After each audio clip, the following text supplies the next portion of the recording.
આપણે પાણી પીએ છીએ, પછી પાણી પીધા પછી આ પાણીની બોટલને આપણે શું કરીએ છીએ? તો તમારા બધાનો સામાન્ય જવાબ હશે કે કચરા પેટીમાં નાખી દઈએ છીએ.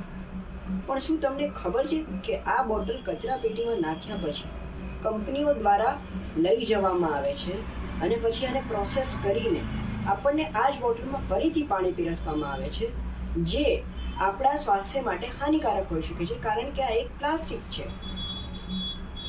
બને ત્યાં સુધી શક્ય હોય તો પાણી કોપરની બોટલ અથવા વોટર બોટલમાં પીવું જોઈએ.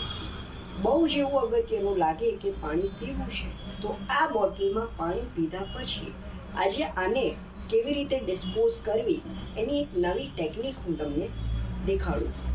તો જો આ ઢાંકણાને આવી રીતે દબાવ્યા પછી આ બોટલની અંદર નાખી દેવાનું રહેશે.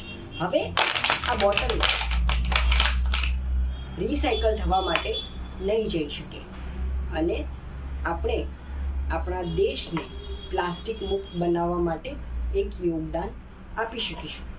તો આવો આજે સંકલ્પ લઈએ અને પ્રયત્ન કરીએ કે પ્લાસ્ટિક મુક્ત વસ્તુઓ વાપરી આપણે આપણા દેશને પ્રદૂષણથી અને આપણી જાતને અને આપણા સ્વાસ્થ્યને આપણે સાચવી શકીએ. આવા જ વધુ વિડીયો જોવા માટે ચેનલને લાઈક, સબસ્ક્રાઈબ કરી દેજો અને આ વિડીયો સારો લાગ્યો હોય તો કમેન્ટ જરૂરથી કરજો. Thank you so much for watching.